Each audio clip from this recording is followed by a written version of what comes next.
রফিক, রফিক বাড়িতে আছে নাকি? রফিক।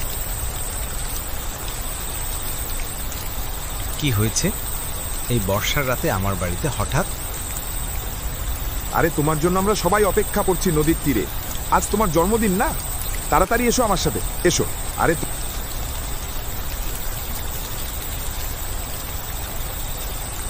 ও আচ্ছা ঠিক আছে, দাঁড়াও আমি আসছি।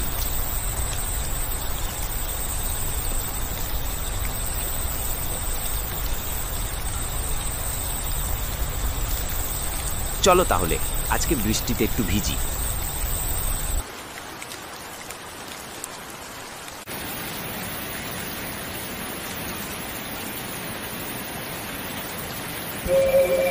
আর কত দূর?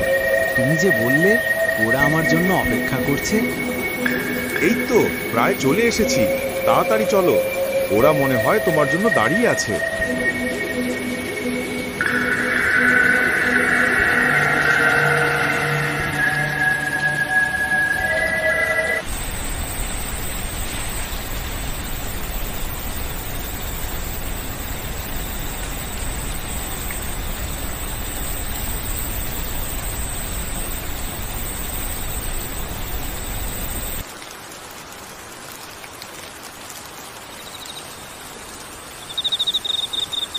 কোথায়?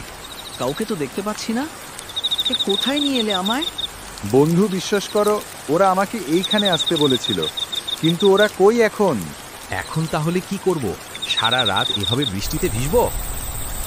চলো আমরা পিছনের রাস্তা দিয়ে বাড়ি ফিরে যাই, ওরা আসবে না মনে হয়। ধুর, তোর কথায় কেন যে বাড়ি থেকে বেরোলাম। চল এবার।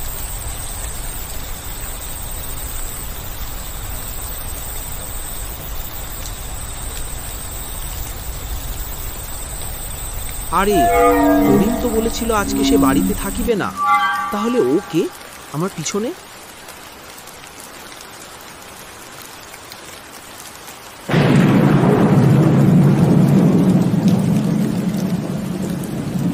কিরে, এখনো আমাকে চিনতে পারলি না? আজকে তোকে কেউ বাঁচাতে পারবে না।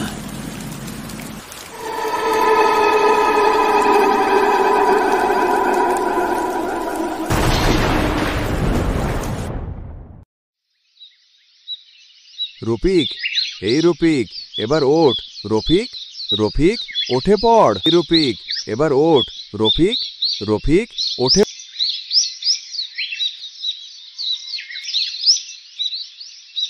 আমি এখানে আসলাম কিভাবে? আর তুই তো... রফিক তার সাথে ঘটা সকল ঘটনা তাকে খুলে বলল।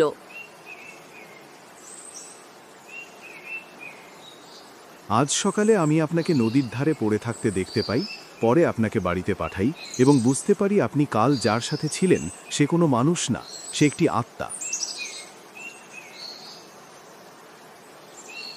আমি তো কাল রাতে ছিলামই না গ্রামে, শহরে গিয়েছিলাম।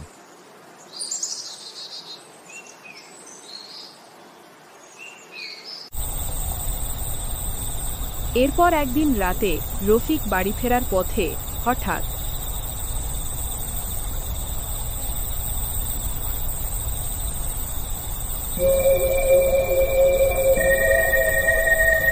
ভয় পেও না, আমি গ্রামের রক্ষক। আমি তোমার কোনো ক্ষতি করব না। ও, তা আমার কাছে হঠাৎ কি মনে করে আসলেন? আসলে তোমার সাথে যে আত্মাটি এমন করেছে তাকে আমি মেরে ফেলেছি। এখন থেকে তোমার আর কোনো চিন্তা নেই।